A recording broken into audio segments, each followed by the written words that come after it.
Hey, Aaron Whitlow. Hey, jumping the gun, getting right into the trailer. I was So excited to get the trailer, I guess. he's excited. I'm so excited. I'm so excited. No, it's a Saved by the Bell reference, guys. All right, Aaron Whitlow. Brandon Spivey. And we are. Brandon, you can go ahead and let them know who we are. And we are the Markout Movie Podcasters.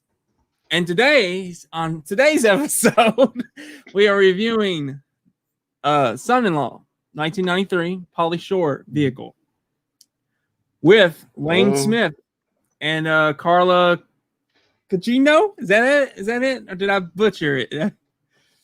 I butchered it. Yeah, I think that's her name. I think that's how you say her name. Yeah. Let me go ahead and tell you a synopsis. Having gotten a taste of college life, a drastically changed farm girl returns home for Thanksgiving. Hence, this is why we watched it. Break with her best friend, a flamboyant party animal who is clearly a fish out of water in a small farm town. Directed by Steve Rash, written by Patrick J. Clifton and Susan McMartin, and 4 other people are credited, starring the Weasel, Pauly Shore, and as he said, Carla Gugino, I don't know, Lane Smith, and who else we got in here? Well, we have as you mentioned earlier, Saved by the Bell, the own Kelly Kapowski, or right. Tiffany Amber Thiessen. I always get her last name. Amber no more. She's just Tiffany Thiessen now. But you know, no Amber. You're gonna always be Tiffany Amber Thiessen to me. She'll always be Kelly. Well, yeah, that's true. She will always be Kelly. And then you have Cindy Pickett in this movie. Yes. Lane Smith in this movie. The dude from the Sandlot, and what's his name? Smalls. You're killing me, Smalls. It's gonna always be Smalls. And then Mason Adams is in this movie, and Patrick Renna. That's who you're talking about, Smalls. And yeah. I was trying to find, the father. I thought his name was something else. Lane Smith. I guess I always thought his name was something else. Honestly, you know who I was. I confused him with. I confused him with the other guy that he was in Pleasantville. He died. He was an actor. You like him as an actor. What's that guy's name? He was in Pleasantville. I'm trying to find his name.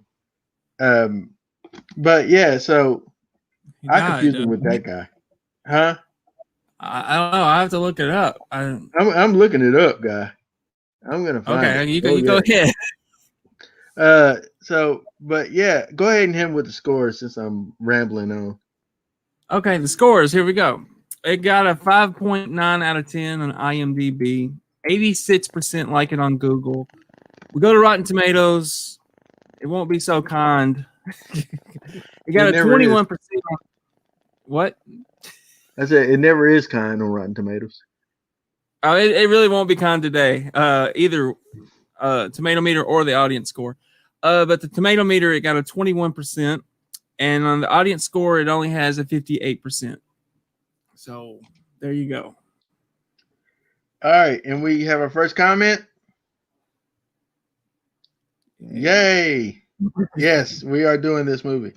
So the guy I was talking about is J.T. Walsh.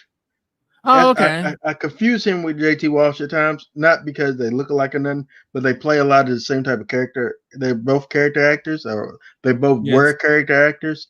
But yeah, Lane Smith though, he was a legend in his own right though, with the films and stuff that he's done. Mighty Ducks, he was in there. Red Dawn, yes, he was. My Cousin Vinny, he was the lawyer. Yes, he was. Prosecution. Yep. I love hearing his voice. I just love hearing the voice. It was that southern voice. I don't know. It just every time I hear it, I just smile and I'm like, it makes me feel good. I don't know why, but it does. Even in We're gonna Mighty try to Duck. roll. We're gonna try to roll the trailer, see what happens. If it doesn't work, then alrighty, it doesn't work. We'll try it though.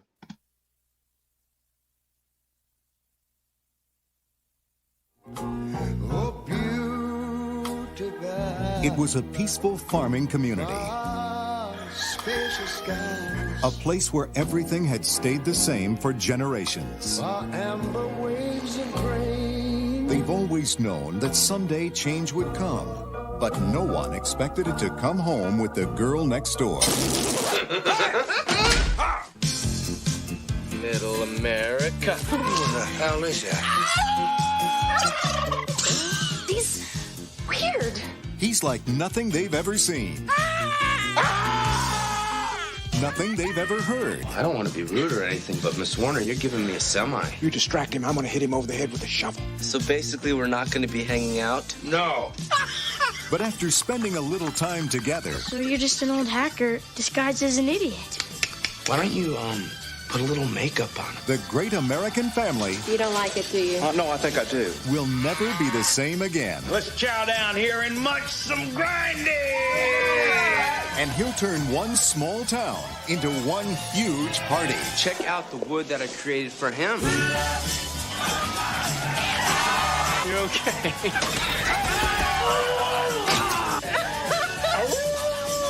Beautiful day.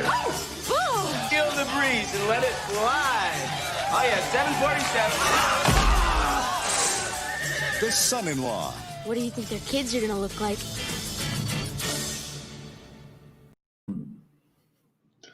That trailer looks so campy. But yes, Son-in-Law, 1993. So yeah, we're reviewing that today. All right, it starts out with like as I mentioned, it shows the small town feel, graduation ceremony, and we get introduced to our main lady in the movie. Rebecca, played by Carla Gugino. I don't know how to pronounce her name. Forgive me, Carla. She doesn't care. She really doesn't care. But yeah. So, oh man, I was like, where do I know her from? Haunting of Hill House, man. Good Lord, she went on. She's done some things in life. Also, part two, the other one, the Manor, which I didn't like as much. But anyway, and also Gerald's Game. She's really a tremendous actress. I'm sorry I can't pronounce her name right though.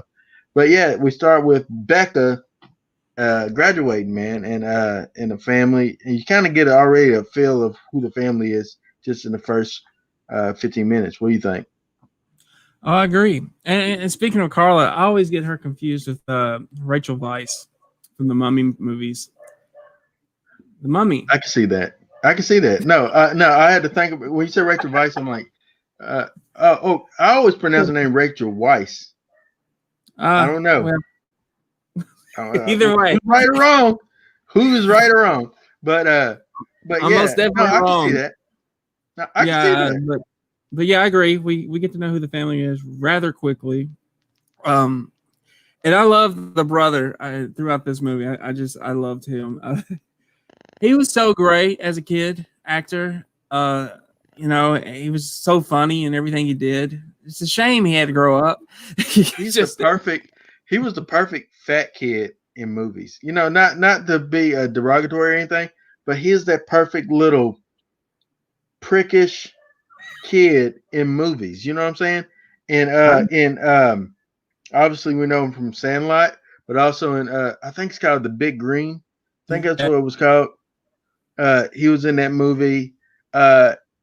This movie, and there's a couple of other ones. The last time I seen him in something as an adult, it was a little jarring seeing him. I forgot what movie it was, or maybe it was a TV show.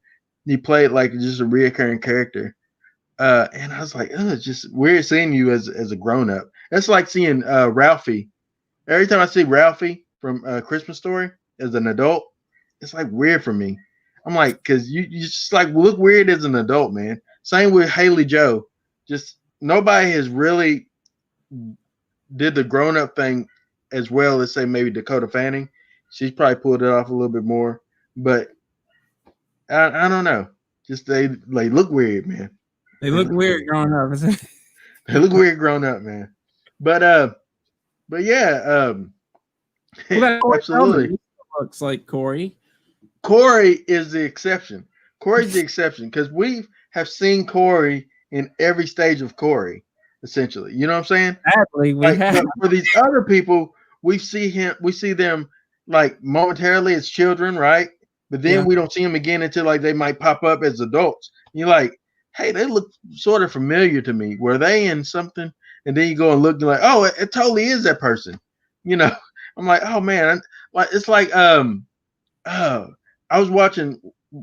I'm not trying to spoil Walking Dead, but there's somebody that's in the later seasons that was a child actress, and she pops up, and I'm like, is that her?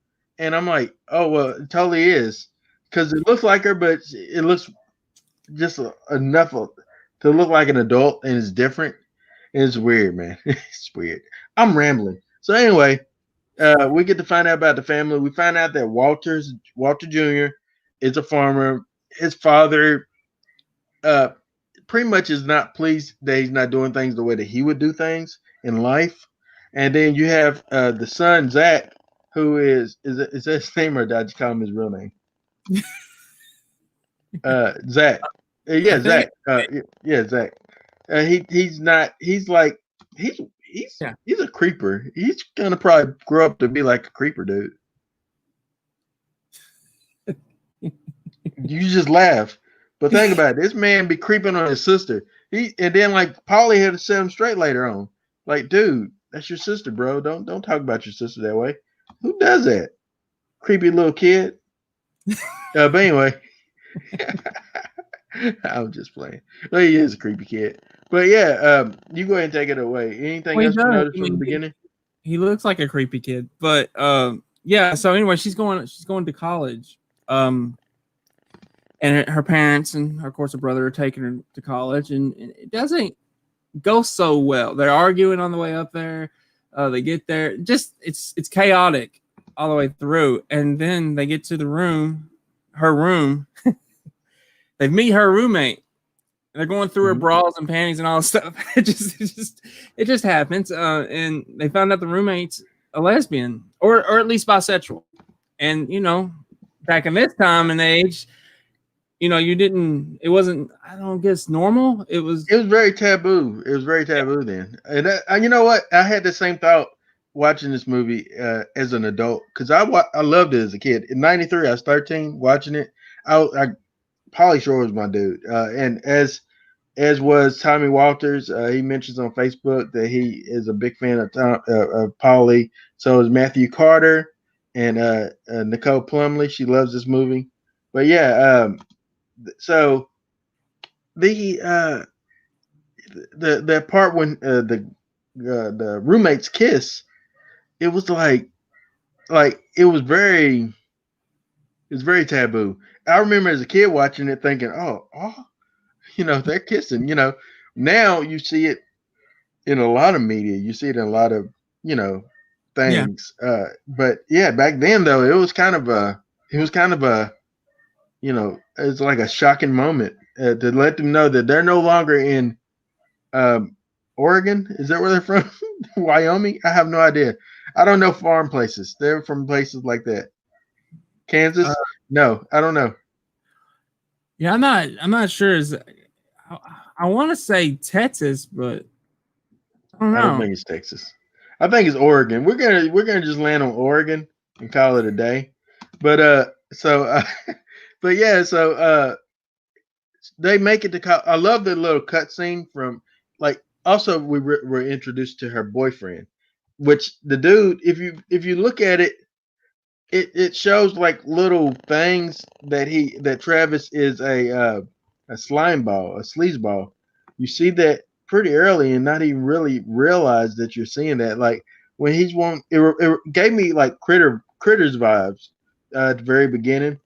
Do you understand what I'm saying with that? Not that we have crits, Yeah, I get it. Krites. Not that we have krites, but that very farm feel and the Yeah. small family feel. I love that element of the first Critters, and so this movie reminded me of that, like with that farm feel and her sneaking out of the room and seeing her boyfriend in the barn. But you can tell that he was really in for one thing, and she was not really that type of girl to really go that far just yet.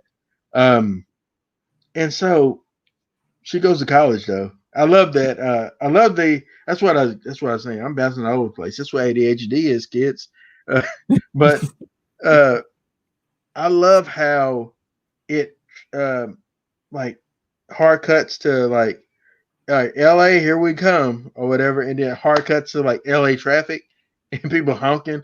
It's like abrupt, and I love that. I thought it was a really, really good, funny scene. Yeah, it was. We got a comment on YouTube. Do you see it? Let's see. Comment. She answered it for us. South Dakota. Thank you, Tiffany. North Dakota. I don't know. I don't know the difference between the Dakotas other than the directions. But North Dakota. Oh my God. All right. South Dakota. I always thought, I don't know Dakotas. I have no idea. I know Kentucky. I'm sheltered. I haven't been out. But anyway, this movie, man, I like the aspect with the like when she gets to college, and you immediately see, I don't know which co-ed dorm is this crazy like that, but there's a naked dude. There's people like it's crazy. It was the 90s. Yeah, this part of the movie reminded me of the first day of college for on Revenge of the Nerds. How it's kind of craziness happening all at once. And they're kind of taking it all in. It's a very fish out of water type of story too. For Worm. I don't remember the people's name. I remember Wormsers. But anyway, it's just like that. It's what it reminded me of. But yeah, I'm talking too much. Go ahead, Randy. But anyway, yeah. So they're I can't remember what was he. What was Crawl? That's Pauly Shore for people that have not seen this movie. Was he like the resident advisor? Okay, that's it. Okay, yeah. You say guidance counselor? He would be a terrible guidance. I couldn't remember exactly what it was. It's like it hit me, but it was gone as soon as it hit me. So I was like, okay. So I just knew he was next door. He was the room next door. Yeah, and he would be a terrible guidance counselor. I don't know. I think he'd be cool. He would listen to you again. He gives you guidance, but at what cost? But no. But no. Make some good calls, Aaron. Well, all right. So he loves the nooks. What can I say? And the nugs, I guess what he calls them. And it's it's almost like his character from Encino Man just went to college and even though he was called something different in Encino Man. I love the callback to Encino Man in this movie, by the way. You want to talk about, is it too soon for that? Well, what does he get to the bar? Then Brendan Fraser's character from Encino Man walks in. No, well, he's at the dorm. They're having a party. They're having a party. Okay, it was at the party. I couldn't remember exactly when his character walked in. I didn't know if it was at the bar or at the party, but yeah, he walks in. They kind of nod. It reminded me of The Rundown when Arnold walks in and nods at The Rock. Say, I'm passing the torch. Even though Brendan Fraser really, I don't think was passing the torch or anything, but it was just like a little nod to Encino Man, and I liked it. I totally knew it when it happened, and like I hadn't seen Son-in-Law in years, and I hadn't seen Encino Man in a few years. So at that point, watched it last night. Love Encino Man, by the way. Love it. Who doesn't, other than critics? I love it though. I'm a critic and I love it. But yeah, other critics, real critics. I like the nod. I really appreciated the nod. You know, it's like, hey, here's your chance, Polly. Here's your chance to shine. You're the main character in this one. I liked it. I'm glad that Brendan was, you know, wanted to do it too, and they're close friends. Even outside of that, they're trying to work on Encino Man too, actually. So you know what? I didn't look at it as a nod, like passing the torch. I looked at it as like, you are so familiar to me. Like, do I know you from someplace? You know, and I thought that was, they did something like that similar in Maverick with Mel Gibson and Danny Glover. There's a moment where they pass each other and they just kind of look at each other, huh? You mean James Garner? No. In Maverick, Danny Glover's in the movie Maverick. He's wearing a mask the whole time. He's wearing like a mask that covers the bottom portion of his face. Okay. But he runs into Mel Gibson, and they stop and they look at each other like, I know you from somewhere. And it's just like a really breaking of the fourth wall type of moment, but it's the coolest part of the moment of the movie. And so Maverick isn't. I don't like Maverick as much, but I love that part in Maverick. That little nod to Lethal Weapon. You never noticed that, and that's sad, Brandon. You should watch it again just to see that moment. Just YouTube it. It's on there, I bet you. But anyway, if I can find it, I'll show the clip while we're in the show. But anyway, yeah. So they go. So she's at college, and she's already having a terrible time in college. She's not liking the vibe there. Everybody's unruly and loud, and her roommate is throwing a party, and they break her horse that her granddaddy whittled for her. It's just that she's not really having a good time in college, and she's ready to get back. I want to ask you this question, Brendan. Okay. There's a moment when she calls her boyfriend, and he's saying, didn't I tell you I'd be there? Was he? You think he was referring to Tiffany Amber Thiessen's character? That he thought that's who it was, or was he referring to like some dude? I would say it probably the Tiffany Amber Thiessen's character. You know, when I watched it back in the day, I actually thought they showed them together, and I didn't see it when I rewatched it. But maybe I'm just thinking I saw it. I don't know, but I didn't see it when I rewatched it. But yeah, I would say he's talking about her character. But you know, you're right. He does come off as a slime ball from the get-go, and you know, I didn't notice it when I first watched it, or a few times I saw it back in the day, but I picked up on it really quick this time around, and I actually forgot how much of a slime ball he actually was. Oh, he's a major slime ball. Just the way that he we're gonna get into it. So she essentially ready to throw in the towel and give it up, right? But that's when we get into what you mentioned, him being like a counselor type of character, in the sense of he came to her and wasn't trying to like get with her or anything like that. Yeah, he's been here the whole time, guys, chilling. But anyway, but yeah, so do not knock my phone down. You want to jump down? Jump. I'm gonna throw you. I just threw the dog. Okay.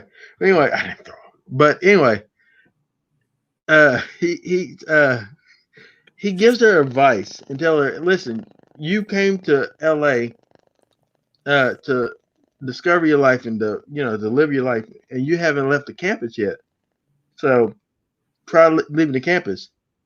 My question for you: the whole montage of her hanging out with Paulie and doing different things, do you think that's over the course of many, many months and days, or is that just all in the same day? Did she do all this on the same day, or was this like over the course? And y'all can answer it too if you're watching this on YouTube, Facebook, or anywhere like that. Answer the question, because I don't know. I would say months. I mean, that's a lot to do in a day, but you know. But yeah, I would say months. I mean, it's kind of like those little Rocky montages. I mean, it's not one day. It's months of training, but you know, it's done in 3 minutes. But yeah, I would say months. I don't. she got to know him really good. They became really tight, and eventually he had no plans for Thanksgiving. So, and she didn't want to go alone because she, as you said, she was at that point. She was getting ready to end it with her boyfriend. So her boyfriend kind of felt that the boyfriend wanted to take the relationship a different place. Correct? Yeah. Oh, don't be silent, Brandon. What are you doing? Don't be silent. I was just reading Tiffany's comment. Tiffany, it could happen in one day, but it's not. It's LA. You could do that all in one day. Not yes, you could. You could. I think it's over the course of a time though. But I had a moment last night watching it, thinking, well, was this all in one day? Because it's kind of, they kind of make that implication. Real quick, we're going to take a brief detour because I'm going to show Brandon something. Heard the man, bank robbery. Swing off those bars over there. Take this gunslinger. Much obliged. Empty your pockets, old man. Come on. I got a silver dollar. Silver dollar, you better do better than that. This trigger finger's getting mighty itchy. All right, don't shoot. Take it. Look at that. Oh, B, Jesus. Look at $200. You told me you were broke. Well, I am now. He's got it. Yeah, I'm gonna get the rest too. Come on. I don't have any more. Those pockets. Pull those pockets out. Son of a bitch, turn around. Hurry up. Hey. Oh, I'm sorry. Give me that.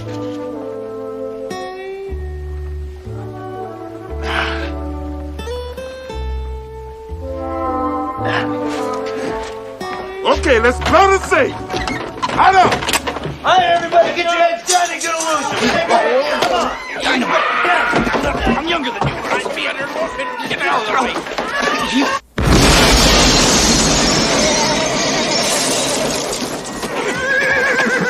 I'm getting too old for this shit.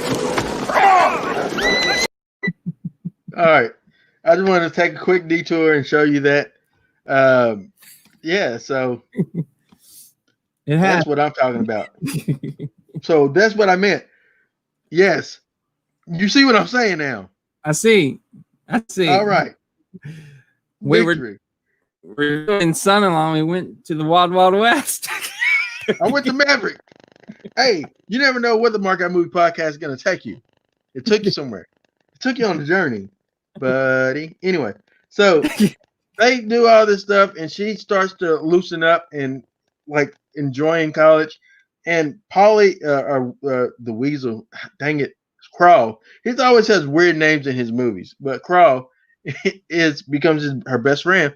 And so now we get to Thanksgiving, and she's realized that her boyfriend wants to propose to him. So she says she feels sorry for Crawl because he's staying in Thanksgiving at the dorm by himself, eating TV dinners. And so she decides to go ahead and invite him to come with her to North Dakota. Thank you, Tiffany. South Dakota. One of the Dakotas.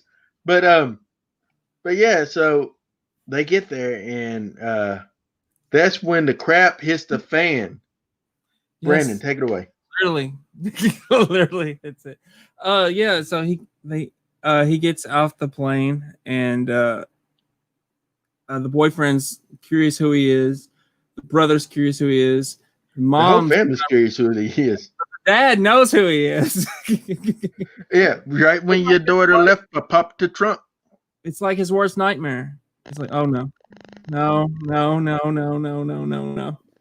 But yeah, it was awkward at that point in time, and it gets more awkward, as they get to know him a little bit more. I love the big guy though. The big guy, the help at the farm.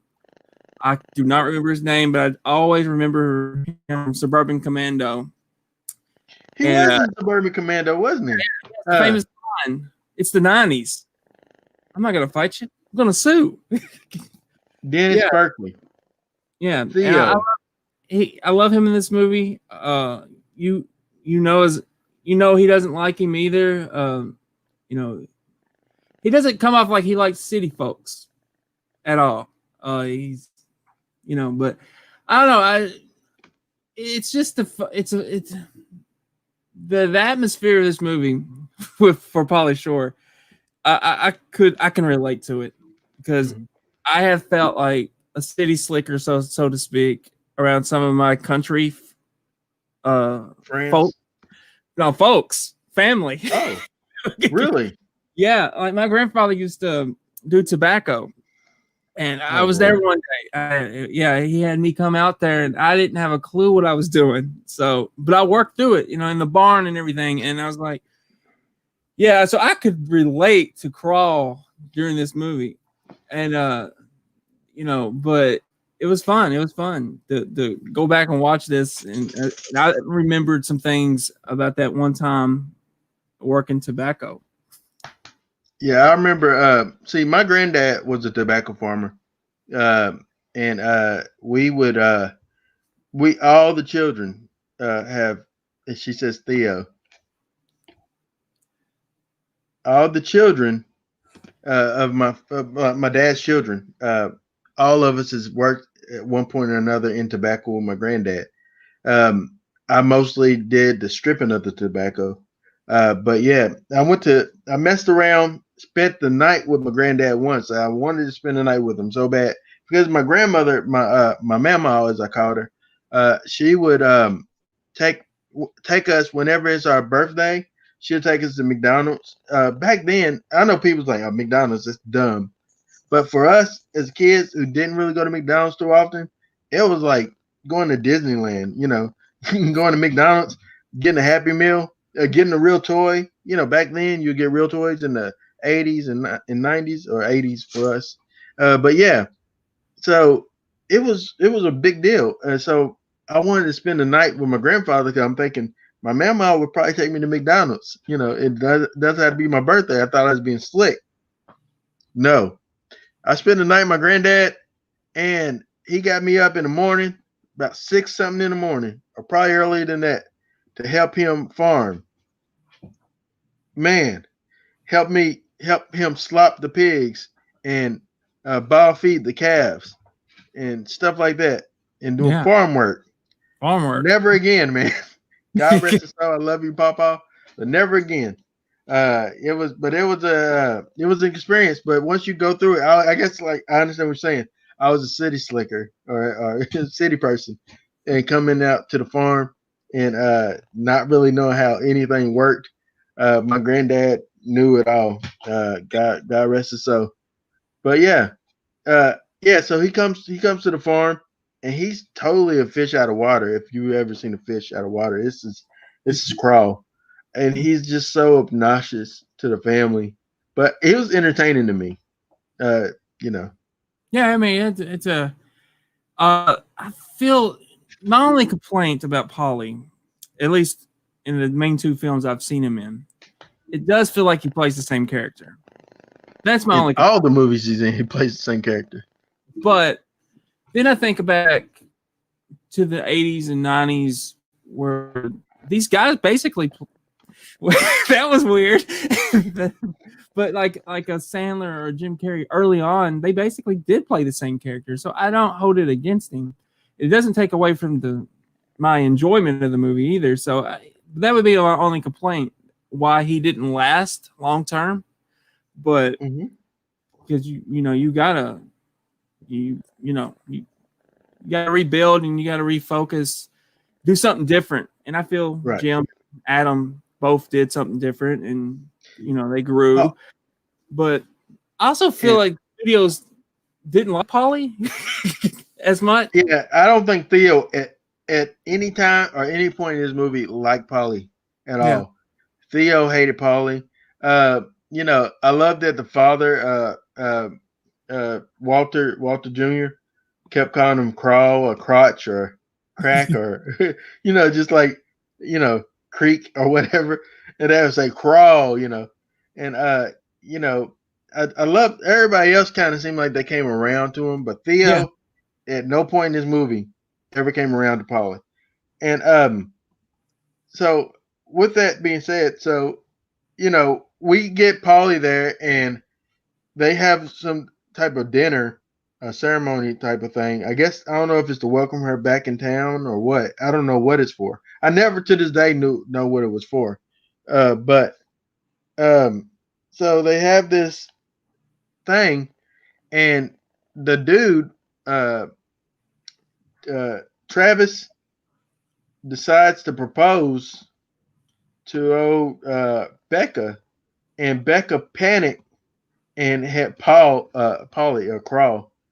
Hey man, stop licking me, bro. This is a dog doing this. This is not Brandon licking me. Just for those listening on Anchor, just letting you know. Anyway, I appreciate you clarifying that I wasn't licking you. hey, no problem, man. I figure I had to clarify for those that just have the hit radio version, audio version. Anyway, she kicks Crawl. She kicks Crawl and tells Crawl to do something. And what does Crawl do, Brandon? What's the first thing that pops in this man's mind to do? Crawl stands up and is like, "You're too late. We're engaged." And I'm like, I mean, can you imagine if you're Becca at this point in time? Like, oh my God. I mean, can you just imagine? I mean, it's like, I told you to help, not make things worse. But it's a great comic scene. I love that how Polly does that scene. It's embarrassing to the fullest for Becca, but it's so entertaining. And I'm looking at Travis like, oh my God. I kind of felt bad for him. Yeah.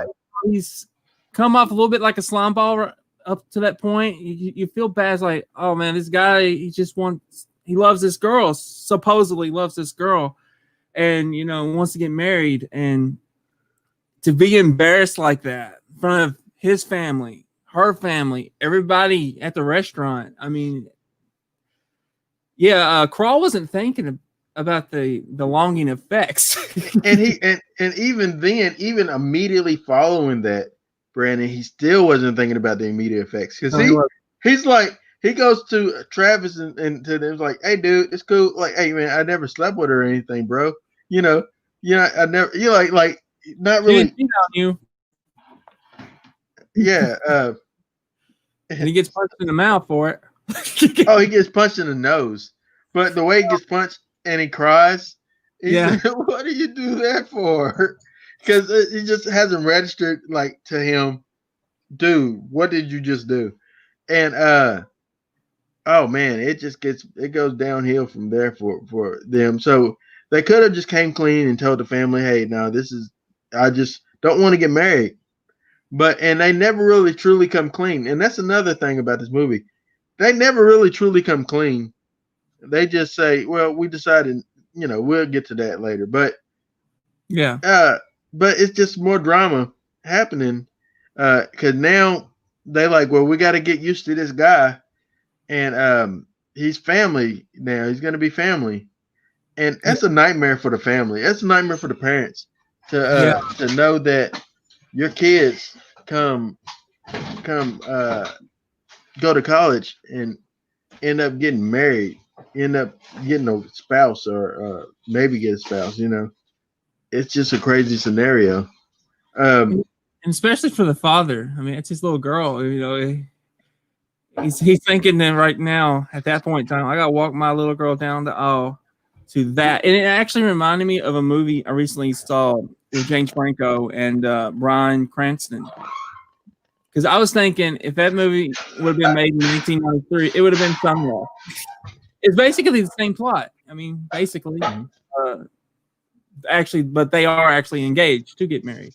But yeah, it was basically the same plot. That scene reminded me so much of that movie. I forget the name of it, but it's James Franco and Bryan Cranston. But yeah, it reminded me of that. And yeah, I'm just like, yeah, it's a nightmare for the parents because they don't like this guy. They think he's weird, and and he is in all the great ways. But you know what? And you can see hypocrisy though with the parents as well. Yeah. In the sense of when they thought that Travis was about to propose, they were kind of like, yeah, clapping like, oh yeah, wow, Becca, yes, it's cool. But then when they found out that she was engaged to Crawl, she's like, don't you feel like you're too young for this? You just, just you can see like the hypocrisy. It's not so much that she's getting engaged, but it's to whom she's getting engaged is the issue. Travis fit the family mold, the same kind of lifestyle. So obviously they would rather her have that than someone like Crawl, But honestly, they don't really. And that's the thing, they don't really even know Crawl. They don't really know Crawl. They really actually don't know Travis, because Travis, as we can tell, has cheated on Becca multiple times. Probably even while they were dating before she went to college. I assume that he's always done this because Tiffany Amber Thiessen's character was very, very close to him. But also he doesn't really respect women either, it seems like, because he promoted her, Tiffany Amber Thiessen, to do a striptease later on in the movie. Just like he just doesn't really care. And I just got that vibe from him. Looking at it now through my adult 40-year-old goggles, it's just different things I noticed about these characters. That's funny how movies do it, though. Yeah, I agree. I don't think he respected Becca. I don't think he respected. I don't remember her name. I guess I'm just gonna call her Tiffany Amber. I'm gonna call her Tiffany. Tracy. There you go, Tracy. Yeah, he didn't respect Tracy at all. No respect for Tracy. I mean, to get her to do a striptease at the bachelor party, to only make Becca think they slept together the next, that night. But you go too far. But I don't even think Travis knew he went too far, even in the end. After everything culminates, I don't think he knew. I know. I said it, Tiffany. I know. She's gonna keep you honest. But yeah, no. I think I agree.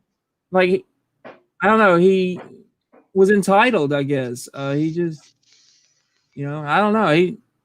I didn't really understand him. Even in the end, I knew he wanted Becca, and he would go at all lengths to get her, but to keep her. But not because he loves her or anything. It's just that, like, she was an item to him, like a conquest. Like, he wanted the conquest, and figured, well, I will conquer her at one point. But it's just, you kind of see this now as a grown up watching this film. But I do want to mention, so the father pretty much asks Crawl, well, how do you plan on supporting my daughter? And he says, well, what do you do? He says, well, I'm a farmer. He says, I do that. He's like, you'll be a farmer. Okay. And he says, yeah, I'm going to work from 9 to 5, which that's not farming hours. Anybody that has ever farmed or been on the farm know that. But that's not farmer hours. It's not farming hours at all. You'll get nothing done if you do that. But yeah, so he decides to farm, and he asked Theo to show him the ropes, and Theo comes in and wakes him up in the morning, and he keeps trying to hug Theo. He says, "You gotta stop doing that." It's just like little subtle lines like that is pretty funny. He's funny throughout the movie, even though he's not a very good person. I actually felt bad for Theo at the end, and we'll get to that. But go ahead. You felt bad for him? Yeah, I feel bad for Theo. After what he did, I still felt bad. We'll talk about it later. But anyway, all right. So he goes to show him the ropes, and what do you think about the whole farming montage? He let him destroy the farm in some aspects on purpose. On purpose. Like, he literally showed him. He literally put him in the wrong gear on the tractor. Yeah. to have it go forward and crush the fence just to make him look like an idiot. He threw his face first into a manure, Yeah. the shovel or the pitchfork it. I don't know. I never knew that you use that, but okay. Uh, but I don't know farming like that as much as I guess I do. But anyway, um, and then defeating the slops, he put them on the other side so he can get trampled by pigs. Pigs are dangerous animals; they will eat you. Don't do Yes. that. Watch Hannibal. I haven't. Oh Season Lord! But they cut through the bone like butter, as Yeah. Bricktop says, in Lock, Stock, and Two Smoking Barrels. Any Lock, Stock, and Two Smoking Barrel fans out there? Comment. All right. So anyway, yeah, he lets them destroy the farm, as you said, and then they come in to have the dinner scene, the lunch scene. It's lunch. Lunch Yeah. is actually fried chicken and full meal with lunch. But okay. But yeah, the father Yeah, tells him they stinks, huh? They had nice dinners, lunches, dinners, breakfast. I mean, they ate really well. Yeah, they really did. But yeah, he the father pretty much tells him that he stinks and tells him that he's not cut out for that. And Eric, the whole family starts yelling. One thing, the Becca keeps calling her parents by their name, Connie and Yeah, Walter. yeah. I didn't like that. Yeah, it was disrespectful to call your parents by their name, their first name. Any parent will tell you that. That's just disrespectful. Like when Dawson tries to do it, we get on to him. He thinks he's being funny, but it's not funny. No parent wants to be called by their first name. So yeah, I didn't like it either, but it's happened. I don't think I've ever done it myself. I don't think I've been like, "Hey, Delmer, Never. hey, Debbie." I never called my mom by Alice or or anything like that. I've never called my dad by his first name. To this day, my dad is sir. Yes, sir. No, sir. Yes, and then my mom was yes, ma'am. No, ma'am. But yeah, I would have got slapped in the face. yeah. That's how it was. It's not worth the price, bro. It's not worth the price of admission. But yeah, no. And I think that she picked it up from Crawl because earlier when she asked Crawl what does his parents do, and he's talking about his parents and called them by their first name, but it's just I don't know if it's an LA thing because maybe in the South we don't do that, so I don't know if it's a LA thing or just in this movie. I don't know. Anybody that has been anywhere other than Kentucky can answer that for me. Please do so. Tiffany will answer it for you because she's from California. Oh, well, go ahead and answer it, Tiff. But yeah, I thought it was disrespectful, and but they are yelling and arguing with one another at this time. And is this before or after? So this is after Crawl and Zach has actually become friends because Crawl helped him figure out his computer issue, right? Yeah. And you want to talk about that dynamic between them two? Yeah, he was helping, and he's like, "What do you know about computers?" It's like, and of course, he looks at Crawl like he's an idiot, like everyone else does, and Crawl's actually pretty intelligent, and so he helps him out. And Tiffany just said, "Yay!" I don't know what that's referring to. So no, it's not a Cali thing. So you picked that up. There you go. But yeah, so helping him out. So, and he respects Crawl a little bit more because he took the time to help him. Also, I noticed a thing about Zach and his father. His father wanted to go fishing with him, and his father wanted him to go fishing with him at one point in the movie, and he'd rather play his video game. Can you relate to that? Have you ever wanted to do something and you're like, nah, I'm good? Well, yeah, I have, but also I can relate to it in the sense of on the other side of things. Whereas I remember I regret this to this day. My dad used to. My dad was never a. Hey, let's go play games, video games, or anything like that. I have an uncle that is very much like that. It was like almost like go out with play basketball or play video games or anything like that. But my dad wasn't ever like that. He's more of a father. When I was a kid, he was more of a father that would want to spend time showing you how to do things, whether it's changing the oil on a car or checking something on your car or help building a fence. And one day, in particular, my dad wanted me to help him build the fence in our front yard, like put it in, nail it. And instead, I wanted to go to my cousin's house because, I've never been over there and everybody was going over there, but my dad wanted me to stay and do that. And I didn't stay and do it. Instead, I went to my cousin's house, but it was nothing memorable that day.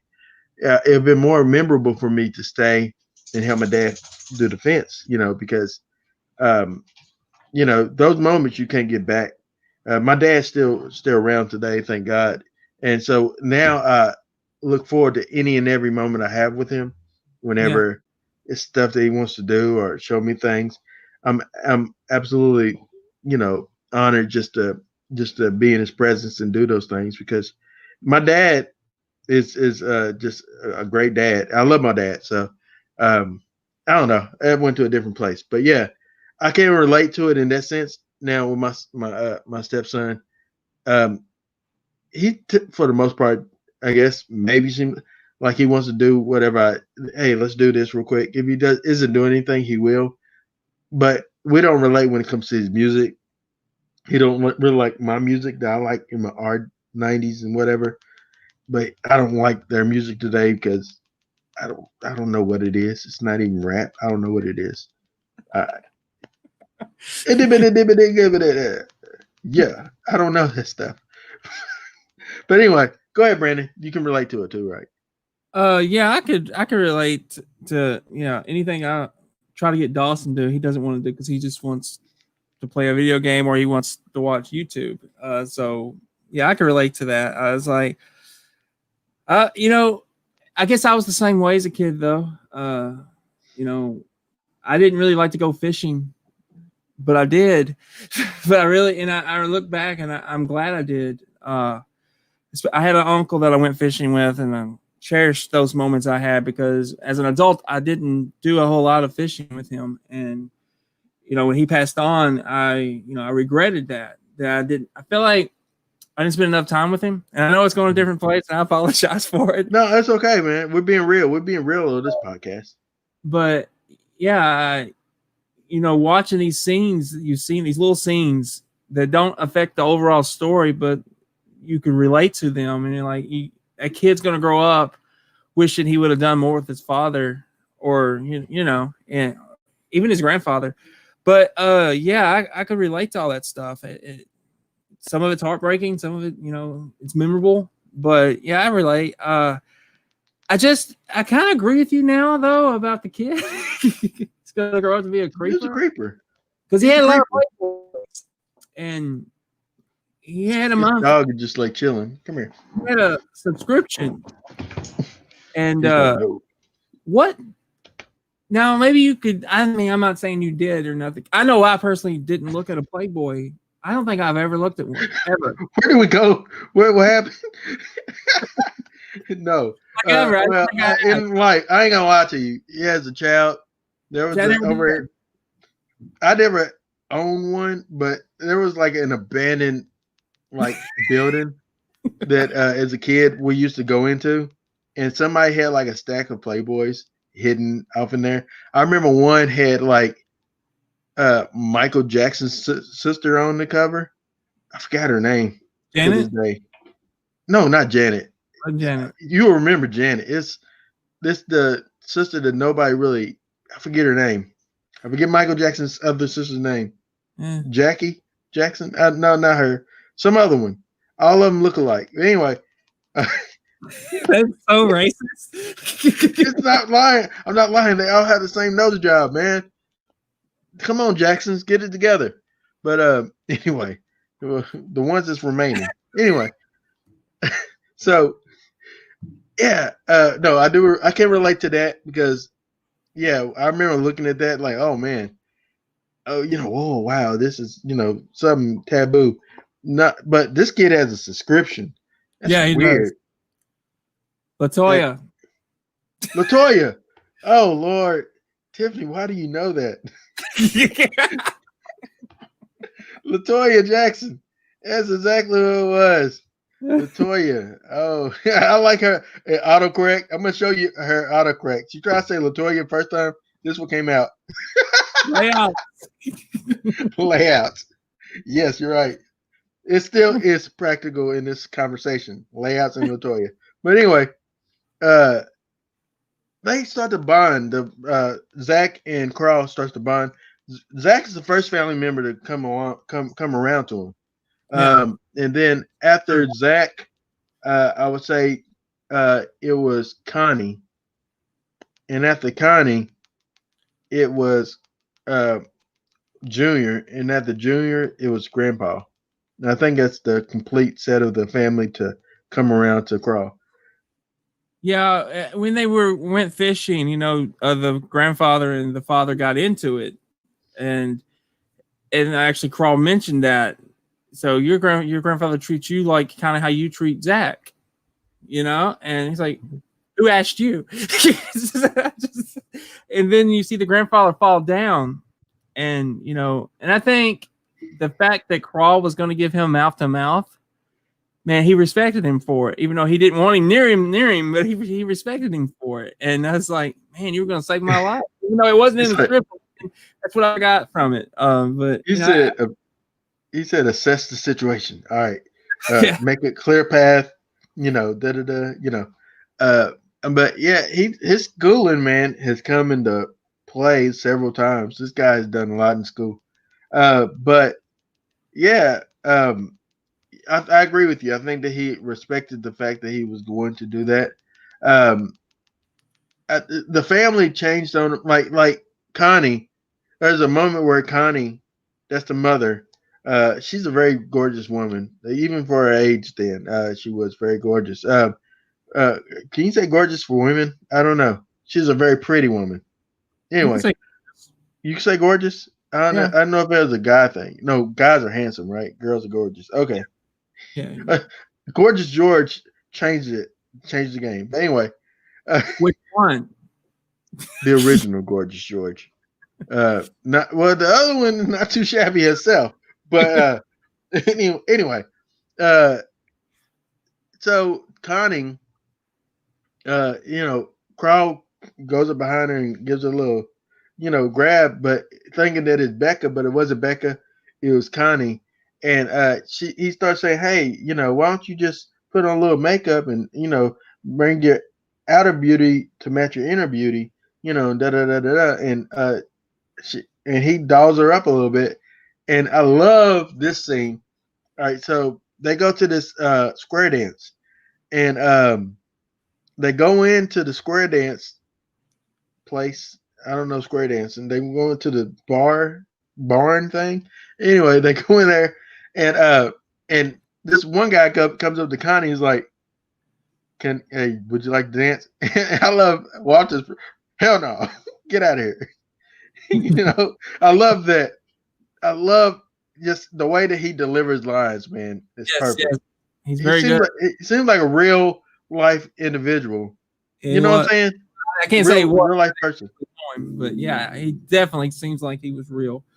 When he delivers a line like that, even in The Mighty Ducks or My Cousin Vinny, which I recently watched again, and that's just a national treasure for me personally. But when he's delivering lines, man, I just love watching him. I hate that he's gone, but it's such a pleasure to watch that man work. Just delivering a line.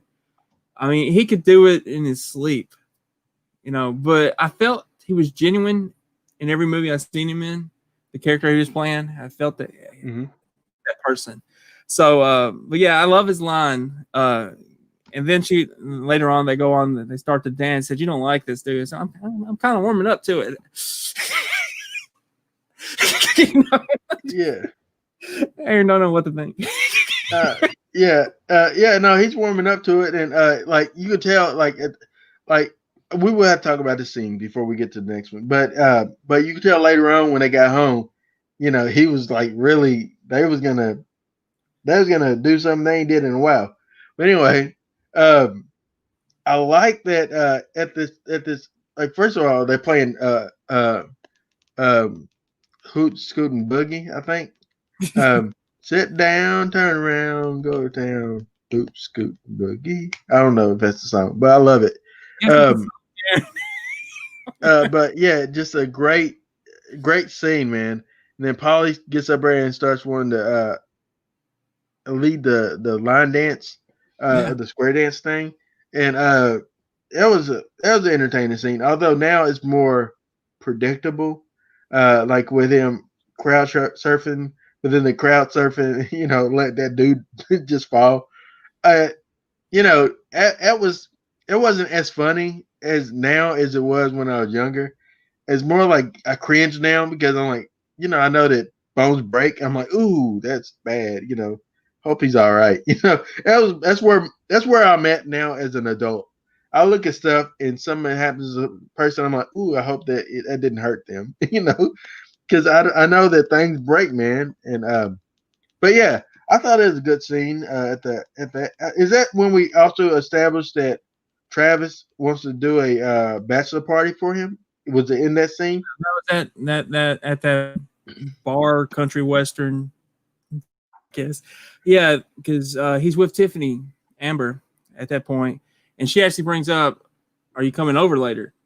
You know, and Theo's there. He says he's going to do a bachelor party, and Theo's like, "What?"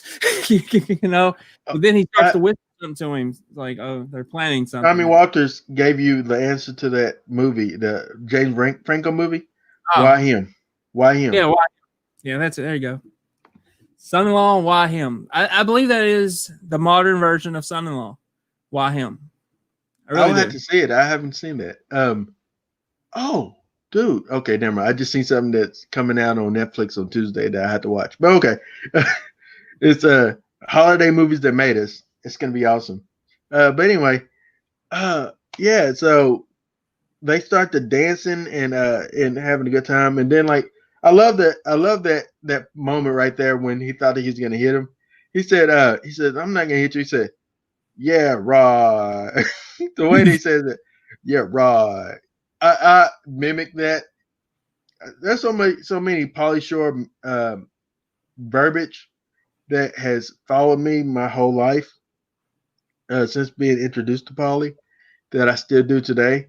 I still say munching on some grindage, and I also say you got to go to the bathroom if you need to take a poop, buddy. You know, just like little things like that. I just picked up from Pauly Shore. Pauly Shore don't know that I like him so much, so I'd love to interview him on this podcast one day. Pauly, come on, bro, come on the podcast. But anyway, yeah, man, I love that happened. But then Theo said, "You seem like you coming around to this kid or whatever." And he's like, "Yeah, I like him. I'm throwing him a bachelor party." And you think, oh well, maybe Travis isn't a bad guy, a little bit, but we know that that's not the case with old Travis. Oh no, I don't. I guess it's the fact that he's losing the girl is the reason he continued. I mean, I don't know. I mean, do you think he actually loved her at any point in their relationship? I mean, I don't think that Travis ever actually loved her. I think that he just wanted to own her. You know what I'm saying? Just wanted to take her virginity. Let's go ahead and because she's a virgin, and so he wants that conquest of that.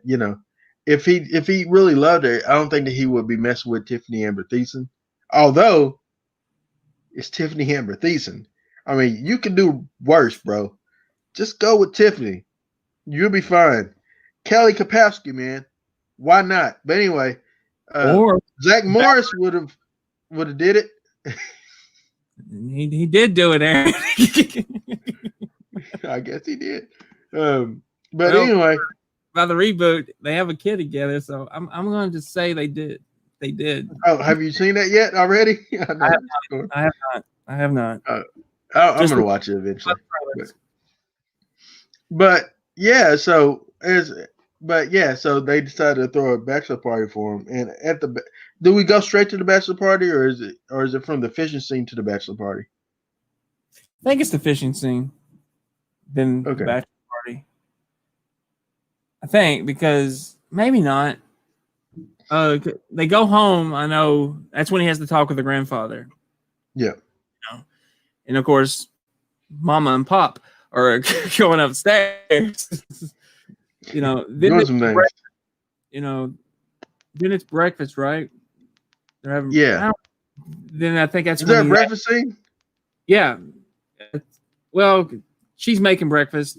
I think that's when they were going to go fishing, if I'm remembering correctly. Yeah. Then the fishing thing happens. Then the bachelor party, and then Before the bachelor party, the turkey scene happens before the bachelor party because he has to go kill the turkey. Yeah. Catch the turkey, kill the turkey. He screams and the turkey passes out, has a heart attack, and he goes to pluck the feather and the turkey flutters around and is not dead. And so there's no dead turkey. That whole scene, though, for me personally, is a spoof of Rocky. It's just a spoof of Rocky. Really? He was trying to catch the chicken. I feel like he spoofed it, though. Just where Paulie didn't really have to do anything. He just had to make some noises and it just fell over. Oh, that part of it. Okay. I was like, there's a scene where Rocky's pulling feathers out of a chicken. I was trying to think. I was like, I don't remember that in Rocky, but I haven't seen it so long. But yeah, I understand that part though. But yeah, I do feel you on that. So they go to the bachelor party, and from there, they're having a good time. But Travis is putting roofie in his drink, Mickey in the drink. I don't know. He put something in the drink that caused him to pass out, essentially. And Tiffany Amber Thiessen comes in and does a striptease. And I thought at that moment, right then, if he truly cared for Tiffany Amber Thiessen's character, he would have never had her to do that. If there was ever a future between them, you don't want to allow your woman to have other dudes just gawking and doing that to her, putting her out there like that. You know what I'm saying? That's just how I feel. Not saying that you're kind of controlling or anything. It's just that and I feel bad for Tiffany Amber Thiessen's character in this film because the whole time she just wants to be loved by Travis. Yeah. She could never have Travis because Becca had Travis. But the only way that she can have Travis is just for sexual pleasures. But it wasn't for anything other than that. And so for him to put her out like that just shows how much of a slimeball character he is. And I didn't think about this as a kid watching this movie, but as an adult, I think of how slimy he is as a person. Yeah, he was. You're right. He's a slimeball. He's not a very good person. It's sad to watch this as an adult, and you realize this, but because I always thought that she kind of was in on it with him. I don't know why I thought that. Like, to get at Pauly Shore's character, which she didn't know. I mean, she kind of knew, but she didn't know the extremes he was going to. So yeah, I mean, I feel like she would have done anything for the Travis character. Sadly, but yeah, he really showed who he was towards the end, and Becca was so much better off without him. Yeah, everybody's better off without him. I mean, everybody's better off without Travis. But Travis essentially gives it's just a dirty scene, man. Gives Pauly roofie or whatnot, and he passes out, and then he roofies Becca. It's just a hard scene to watch. To see him force her to drink it, drink it. Like because she took a little sip and then he tried to have her just no, drink it all up, drink it. It's just a bad scene, man. Because people like that, man, aren't like people like that are scumbags, man. Anybody that would do that to people, women or whatever, the scumbags, and they need to be disemboweled with a wooden spoon. Thankfully, I don't know anyone like that or that I'm aware of. But I mean, I've never known anyone to go to that extremes, to roofie someone. Thankfully, I know I would never do that. Pretty sure, I'm 99.99% sure you would never do that. 100% sure I wouldn't do that. But yeah, it's crazy. It is crazy that you would go to that lengths just to get a woman back or to get with a woman. Either way, either situation, it's just you just need to let go. Mm-hmm. If you're gonna go that extremes, you just need to let go. But Travis, I guess, was used to winning everything. So, yeah, I feel like I assumed that he was the most popular guy in school. Yeah, he came off that way. Yeah. Oh, we're giving a lot of thought about Travis. I never thought nobody it's funny because watching this as a kid, I didn't give it much thought about him. I'm like, oh yeah, it's just a sleazeball guy. Didn't think much about him, but now you watch it, you're like, oh, that dude's a butthole, So the next morning is Thanksgiving morning, and the family, the family is, getting prepared. They have a turkey on I guess the same turkey is just literally sitting outside. There's no way that turkey was done by the time the end of this movie happened. But anyway, I'm calling bull crap on that. But unless but anyway, there's a scene where they say, oh, I guess Crowell's sleeping enough in the room, huh? And then he said, no, he never did come into my room last night. And then Theo comes in, says, well, I heard a lot of huffing and puffing out in the barn this morning. I hate Theo. But in that sense, I hate Theo in that sense. But, Becca's like, well, let me go and, wake him up. She brings him milk, and which is a weird thing to give the guy. I don't know. But anyway, brings him milk and sees Tiffany and Crow laying together, and wakes them up, and they both have a splitting headache on one side of the head, on the same side of the head, and it looks like they slept with one another, and so she's crushed and everything. But who happens to show up for Thanksgiving dinner same day? Travis. Why was he there? He had no reason to be there. Yeah, no reason. As I look at this now, he had absolutely no reason to be there. And so, I was thinking about that. Like, why is he even there? But yeah, so he knows what's going down. That's why he's there. And so the marriage is off, right? The marriage is off. Wedding is off. Not going to happen. You know what I liked about that scene, though?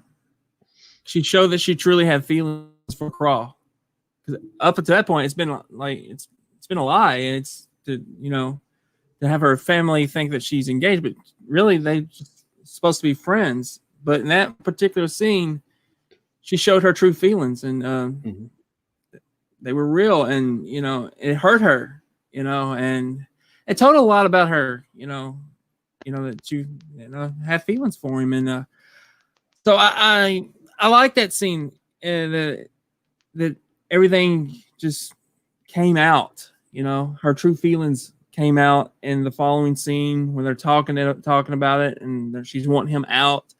I appreciated that because up until that point it was a lie, and I started to think, does she really care for Crawl? Because up to that point she'd been using him for a cover, and But I like that she actually cared for him. And they actually had that out, had that little conversation too. Yeah. Because Carl's like, "Why am I here, Becca? It's because you knew that Travis was gonna propose to you. It's not because you felt sorry for me. It's because you used me in order to stop Travis from proposing. And so she felt used, and he felt used rather, but they had it out, and he leaves to go back to Hollywood, as he called it. But at the same time, Tiffany Amber Thiessen, is getting into the car to leave, and she noticed that her seat. You can tell she's been crying. She noticed that her seat is pushed far back, so she pushes it up. And Travis comes by, and Travis says, "Hey, what are you doing here?"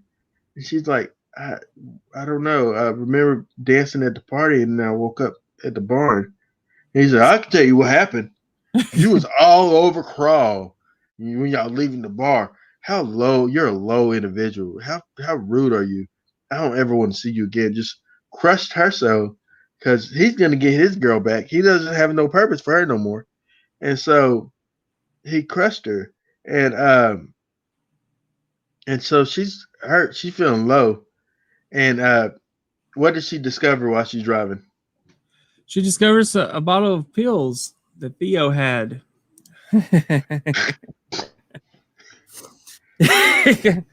So, and she picks up Crawl, who's got his thumb up and, is looking for a ride back to California. And she said, "Get in." And he's like, "I don't think that's a good idea." Haven't we done enough already? And then he's like, "I wonder if I was good." And she says, "Well, But yeah. So at this time, the family's together at dinner. It's still awkward, and they are having a conversation. Well, Travis decides once again to try to propose, which bad timing, Travis. This girl just had her heart broken. She doesn't want to get married to you. She really don't even want to be with you. But at the same time, Crawl happens to come in and saves the day. And she's like, and Tiffany comes in and is like, "Hey, I woke up in the barn with a split headache, couldn't remember things. And then my car seat was pushed back, and I found this bottle in my car. And, and then Paulie said, what does Paulie say? Do you remember his line? He accused Theo of driving the car. I don't remember the line exactly, but you got to be a pretty big guy, somebody pretty hefty to get behind. Yeah, something like that. Ain't that right, Theo? And so the father's like, "Do you know anything about this, Theo? Now your job's on the line." And Travis is like, "No." It's like Travis is like, no. And Theo's like, "Well, job's on the line. So I'll be honest." He tells what happened, and he says it was just a joke, just fooling around. And then Travis goes to shut up Crawl, and then like the grandpa Walter Sr. says, "No, you listen here, buddy. Hey, I'm tired of we dealing with old scumbag like you. So why don't you just chill?" And then she said, "No, why don't you just leave, Travis?" And then like he does the karate thing and knocks him out, and then tells Theo to get him out. This is when I say I felt bad for Theo. So he's before he says that, he says to Theo, "Theo, I appreciate your honesty, but you're fired." And he says, "Why don't you take out Travis with you when you leave?" He says, "I don't work for you no more. You take him out yourself." And he leaves. I felt bad for Theo in the sense of Mr. Walter said, "Your job's on the line."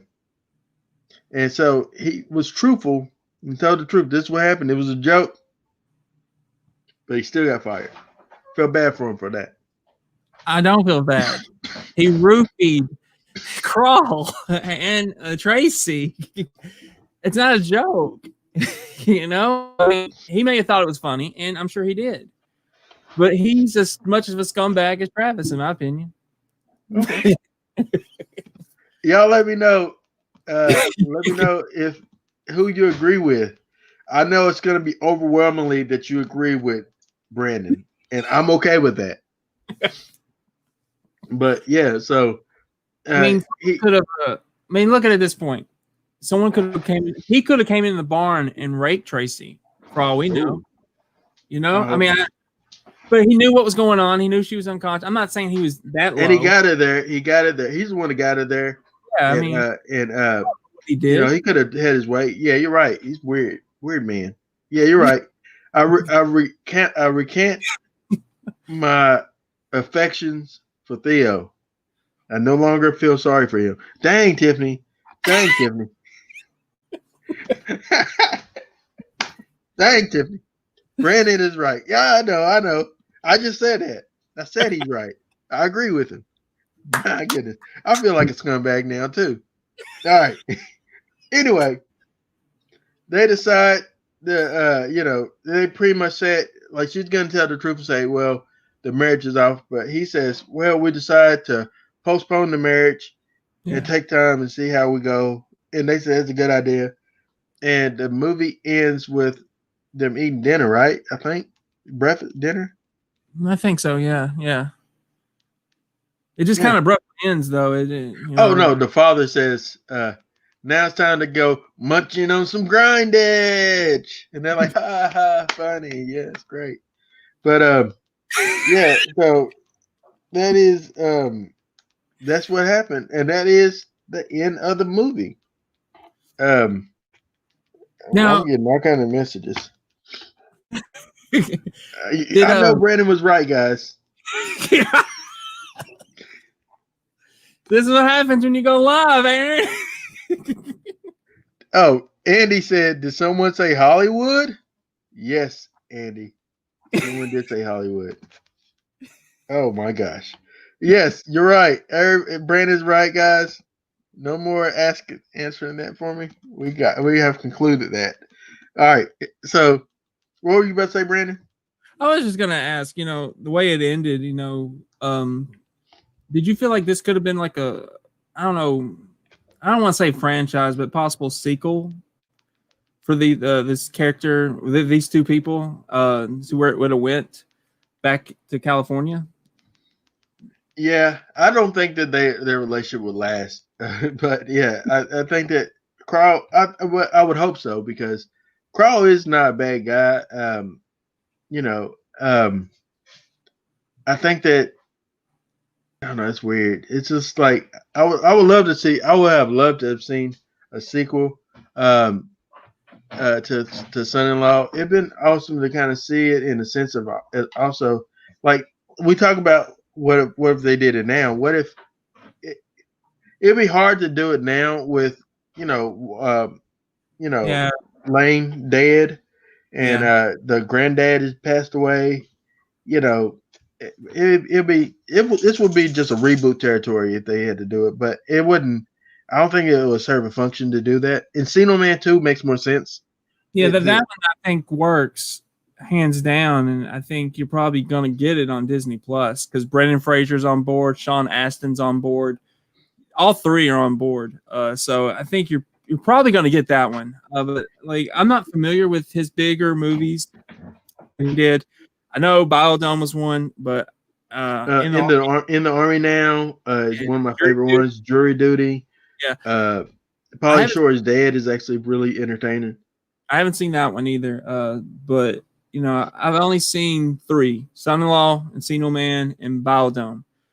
Now I'm told I've seen In the Army Now, but I do not remember it. So that's one of my favorite ones, actually. I'll say that Biodome is by far my favorite Pauly Shore movie. Second is In the Army Now. Third is Son-in-Law, and then Jury Duty, and then I would say, well, Encino Man's up there too, but I don't consider that more of a Pauly. It's more of a Brandon film. But Polly's in it. Also, of course, Goofy movie. Polly's Yeah, in there. That's technically a Polly Shore movie too, because Leaning Tower of Cheetah. Uh, but when I look at Encino Man, though, I feel that he steals the movie a lot. he was young then. He was like, That was his first one. I mean, that what got him. I mean, I don't know if that's what really got him started, but that was like his first big movie. So I know it's Brendan Fraser's. Technically, it's him, Sean Astin's movie, but I feel Pauly Shore steals it in every scene. He's in 18 again, but it's the movie up until then. Polly wasn't Polly. Like in Class Act, he played like a Polly. Yeah, he played Julian Thomas. He's uncredited, but he plays essentially the same type of character that he's played. That character started, I would say, in Encino Man. And then he just rode the wave of that character, man, for like 5 or 6 films. And more than that. Jeez. All right, so Encino Man, Class Act, Son-in-Law, In the Army Now, a Goofy movie, Jury Duty, Biodome. I say that Biodome was the last of the Weasel character. And then after that, but I haven't seen some of his. I have never seen Polly be really serious other than Pauly Shore's Dead, but he wasn't really serious. It's more comedic. But I don't know. I mean, you know more about him than me, because like I said, I can only name a handful of movies I've seen that he's in. But I like the one that you really like the best is Biodome, and that one it gave me a headache. Oh, I like it mainly because of Stephen Baldwin. I thought that he was hilarious in it. I thought he was hilarious.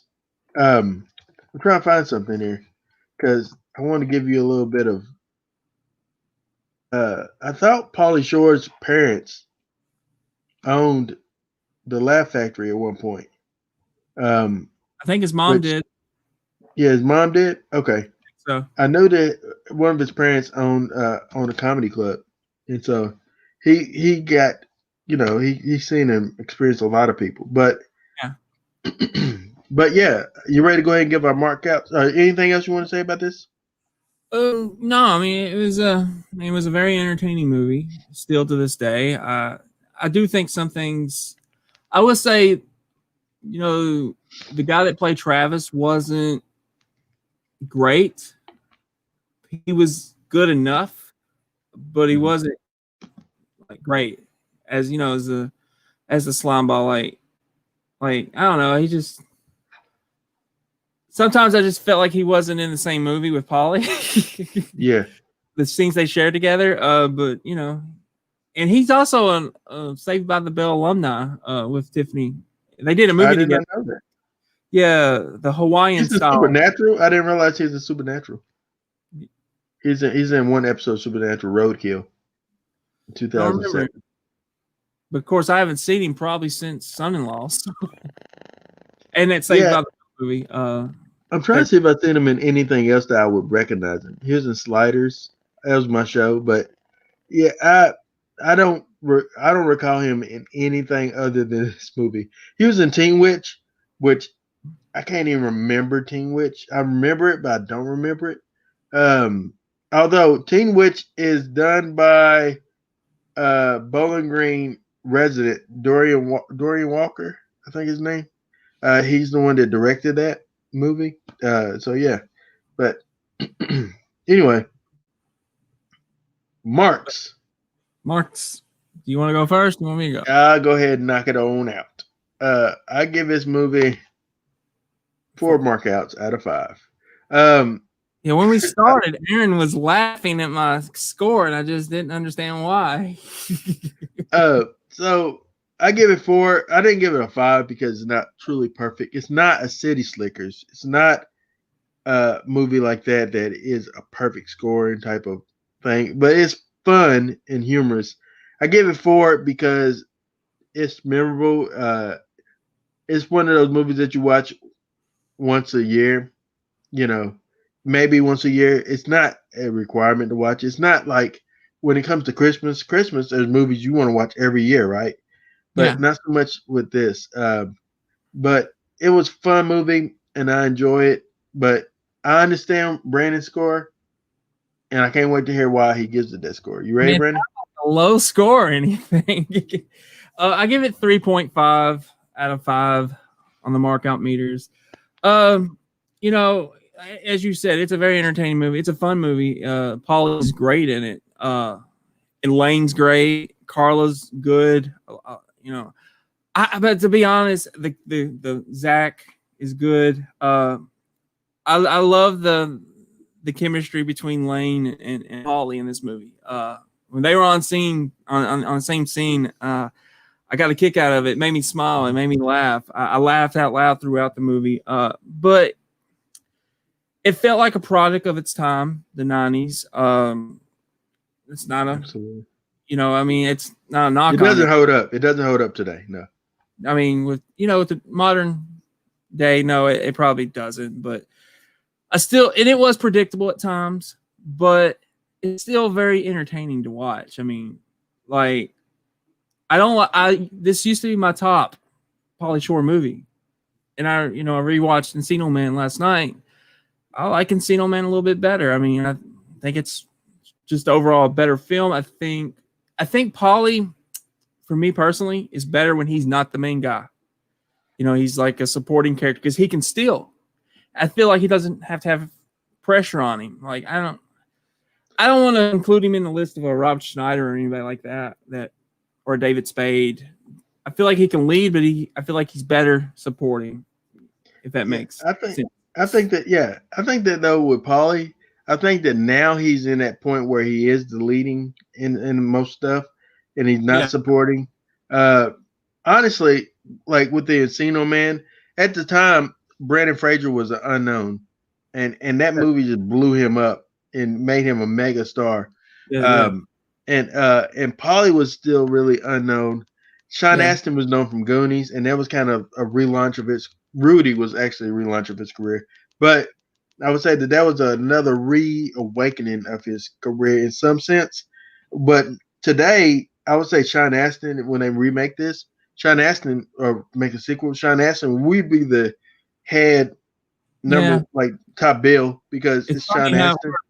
Because he went down, Pauly went up, Brendan blew up, but they all mellowed out, and Sean's now the guy. Well, he's not the guy, but he's the bigger star now.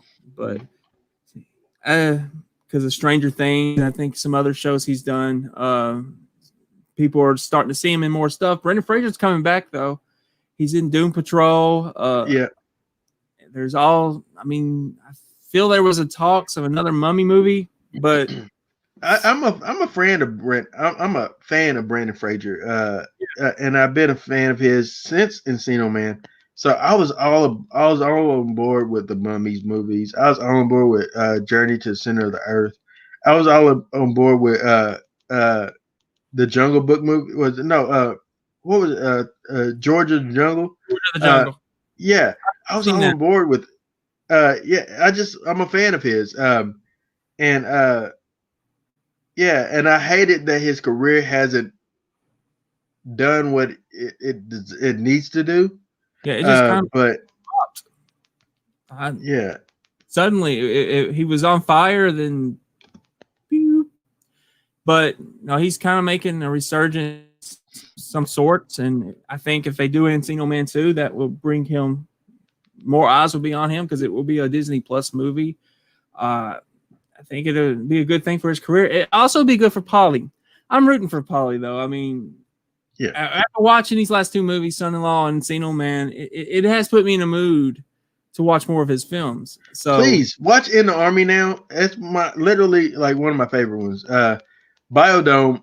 I can understand why you wouldn't like it, but what makes me like it the most is him and Steven work really well together, just being the same type of character. And then Jury Duty. Run, OJ, run. But It's just like, and just such a fun movie, man. I just enjoy Polly. But yeah, that's our review of Son-in-Law. And next week we're kicking off Christmas with a little bit of Die Hard. Yes, I know you're saying Die Hard is a Christmas movie. I'm in the camp that says Die Hard totally is a Christmas movie. Let me know. I was gonna say, I guess I'm in more the camp. It's a movie that's on Christmas. It's the best. It's like one of the best Christmas movies of all time. Think about it. It has everything that you need in a good Christmas movie. We're gonna talk about it next week. I'm not gonna spoil that conversation. I would say it's one of the best action movies of all time, but I can't go Christmas. I just can't. Maybe you'll convince me next week, but it's a Christmas movie. Yes, it is totally a Christmas movie. But yeah, I can't wait to kick off this Christmas theme show. So I have Die Hard. I think Brandon next would have after Die Hard. Was it the Christmas Chronicles 2? Christmas Chronicle 2. Yeah. I will have Scrooged. Initially was gonna have Krampus. I'm gonna save it for next year, God willing. But I have Scrooged, which is my favorite Christmas movie, like actual Christmas movie that is not up for debate. Since we're gonna do this, since you're gonna throw in an action movie, maybe I'll throw in Lethal Weapon. Why not? You get two picks, and then the very last thing we're doing in December is our best of and worst of episode, where we're going to talk about the top 20 best movies of the year and top 10 worst movies of the year. Which is going to be a really hard list for me. It's going to be a really hard list because the movie theaters hasn't happened. Brandon has been eating the feed for his Regal Plus thing. I don't know what you call it now. But yeah, it was Regal. I think it was Regal Plus. Or Regal. Was it Regal Plus? Regal Unlimited. It's very limited now. Regal should have a streaming. Oh no, well then movie theaters will close down. No need for that. Never mind. But yeah. Huh? We have like 20 already. Well, I'm pretty sure there's gonna be more. Like, some of them are just not gonna last. Netflix keeps raising their prices. Like Kevin Hart one. The one Kevin Hart and John Travolta did. What was it? Quibi? I'm probably mispronouncing that. It closed, apparently. Oh, it did? It didn't last. Wow. It shut down. So, and I wanted to watch that show. Well, maybe it'll come out on DVD. Dog is gonna bark. All right, but anyway, it's funny that it closed because it was just announced that season 2 was happening. Then it closes. So not on Quibi, it ain't. but yeah. So that's been our episode today, talking about Son-in-Law. Sorry it was a little longer, but it's not a bad movie to talk about. Hope y'all enjoyed it. And next week, come back for a little Die Hard. And please let us know next week whether you're in the camp of Die Hard being a Christmas movie or you're in the camp that is not a Christmas movie. And Brandon said he's going to probably do Lethal Weapon. I don't know if I own it, but I will get it. If I don't, I believe I might have it. I don't know. We'll see. But I love Lethal Weapons, so it works. All right. Aaron Whitlow. Brandon Spivey. We're the Markout Movie Podcasters, and thank you for marking out with us. And stay safe and wear your mask.